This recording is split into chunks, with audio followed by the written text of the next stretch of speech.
King David took another man's wife and even had him killed. Not with his own hands, but by sending him to certain death on the battlefield. He committed adultery, abused his own power, lied, and destroyed the life of a man who was completely loyal to him. And what's even more shocking is that we're talking about the same David who the Bible calls a man after God's own heart. So how did someone so used by God manage to fall so deeply? And more than that, did God really forgive all of that? At that time, David was no longer the young shepherd who defeated Goliath. Now, he was the most powerful king in Israel. His name was feared by his enemies and celebrated by his own people. Jerusalem was thriving, the armies were winning battles, and the kingdom seemed to be living through one of the most glorious moments in its history. But it was precisely at the height of his success that something began to change inside David's heart. While his soldiers were at war, the king stayed comfortably inside the palace. On what seemed like an ordinary afternoon, David was walking alone on the royal terrace, looking out over the city of Jerusalem. That's when his eyes landed on a woman bathing. Her beauty immediately caught his attention. The king asked who that woman was and received a dangerous answer. Her name was Bathsheba. She wasn't single. She was the wife of Uriah, one of the most loyal soldiers in Israel's army. A man who, at that very moment, was risking his own life fighting for David's kingdom. If this story is already teaching you something about the Bible, you can go even deeper. In the description, you'll find our ebook, How to Use the Bible in the Best Way, as well as the Bibles we recommend for those who want to study the scriptures more deeply. Like the video, subscribe to the channel, and turn on notifications. And stay with me, because David's mistake was just beginning to destroy everything around him. Even knowing exactly who she was, David sent for her to be brought to the palace. The king had absolute authority, and very few people would dare to question his orders. That night, David slept with Bathsheba. Maybe at that moment, he believed everything would end in secret. After all, kings were used to doing whatever they wanted without being confronted. But there's something about sin that many people ignore.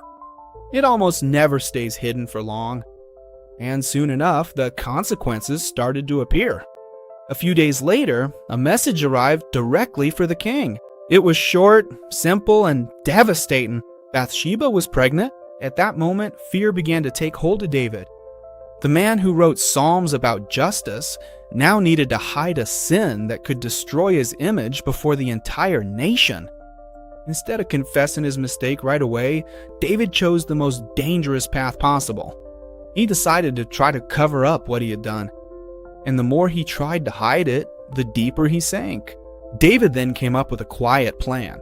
He ordered Uriah to be brought back from the war, believing everything would be easily resolved. The idea was simple.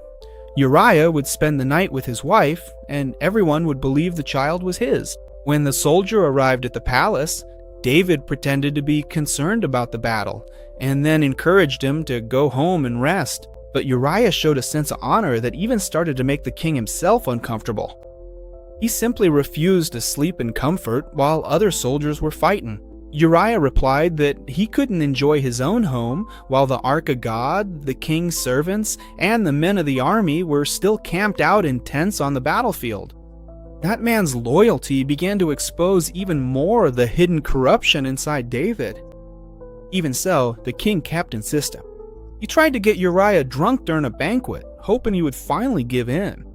But not even drunk did that man abandon his principles. The more righteous Uriah seemed, the more monstrous David became. With no way out, David made an even darker decision. He wrote a secret letter to Joab, the commander of his army. In it, he ordered that Uriah be placed in the most dangerous part of the battle and then abandoned by the other soldiers. It was a death sentence disguised as a military strategy, and the cruelest part of all was that Uriah himself carried that letter in his hands, never imagining he was transporting his own condemnation. He remained loyal to the very king who was plotting to destroy him. A few days later, Joab carried out the order exactly as received. During the battle, the soldiers retreated at just the right moment, and Uriah was left alone in front of the enemy. He fought until the end and died. When the news reached Jerusalem, it seemed like just another ordinary casualty of war. But before God, none of it went unnoticed. The man who once defeated giants had now become a slave to his own sin. And even while sitting on the most powerful throne in Israel, David began to reap destruction within his own soul. After the period of mourning, David brought Bathsheba to the palace, and she became his wife. In the eyes of the people, everything seemed resolved. The king remained powerful, respected, and seemingly untouchable. But there is a phrase in the scriptures that completely changes the weight of this story. The Bible says that what David had done deeply displeased the Lord. God's silence at that moment didn't mean approval. It only meant that judgment was still on its way.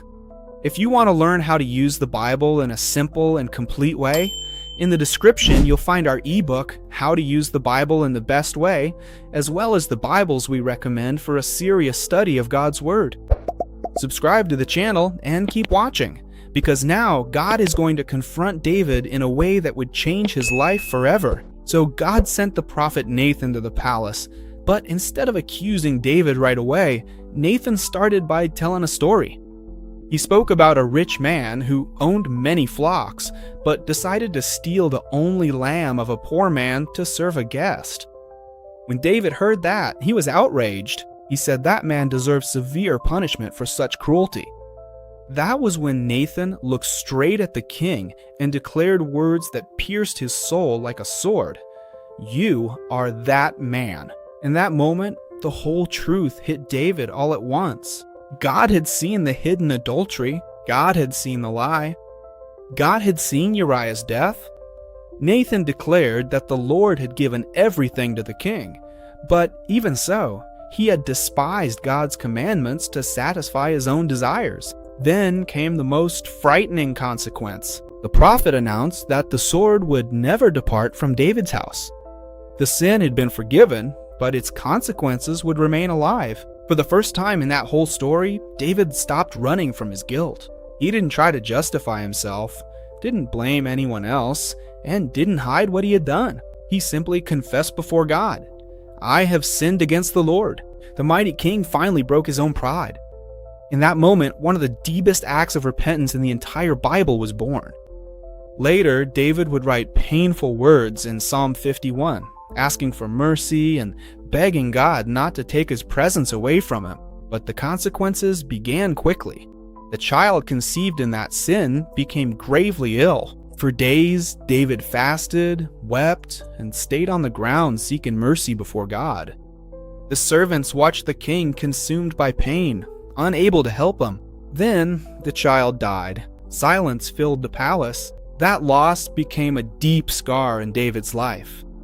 The man who tried to hide his sin now understood that no position, wealth, or power can protect anyone from the consequences of disobedience, and the destruction didn't stop there.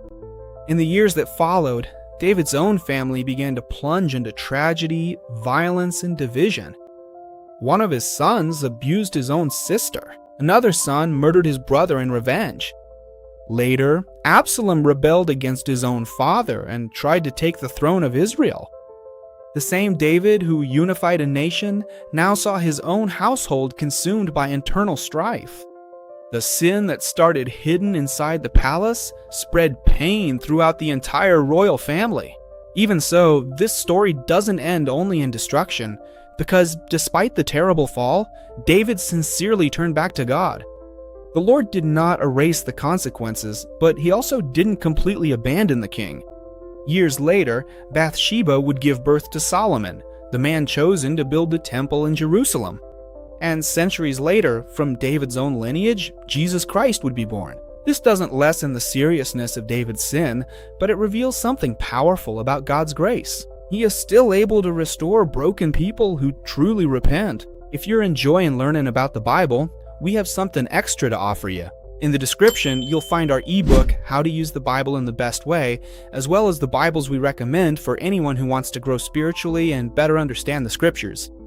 Like the video, share it with someone, and stay with me until the end, because the last lesson from this story could completely change the way you see grace, sin, and repentance. Maybe the scariest part of this story is realizing that David didn't fall all at once. It all started with small, quiet decisions. He stayed where he shouldn't have been, in the palace, while there was a war going on. He fed a wrong desire. He ignored his own conscience. Then he tried to hide his sin instead of confessing it. And each choice pushed the king even further into darkness. David's fall is a powerful warning that no one is too strong to fall when they start to slowly drift away from God's presence. But at the same time, David's story also reveals a truth that spans generations. There is no sin hidden from God, but there is also no truly repentant heart that he cannot reach and forgive. David failed deeply, hurt innocent people, abused his power, and suffered painful consequences throughout his life. Even so, when he humbled himself before God, he found mercy, because God's grace is greater than sin, but never less than the truth. Centuries later, from the lineage of that same David, Jesus Christ would be born. And maybe that's one of the greatest proofs of divine mercy. God does not ignore sin, but he also doesn't abandon broken people who sincerely repent. The cross showed this in a definitive way. Jesus took upon himself the guilt, the shame, and the condemnation that belonged to all of humanity. Because when God decides to restore a story, not even the darkest mistakes can stop his plans. Thank you for watching until now. If this story spoke to your heart, like the video, subscribe to the channel, and share this video with someone who needs to remember that there is still repentance, forgiveness, and restoration in God. And don't leave yet, because the next video will reveal one of the most shocking and powerful stories in the entire Bible. Click on the screen and keep going on this journey with us. May God bless you.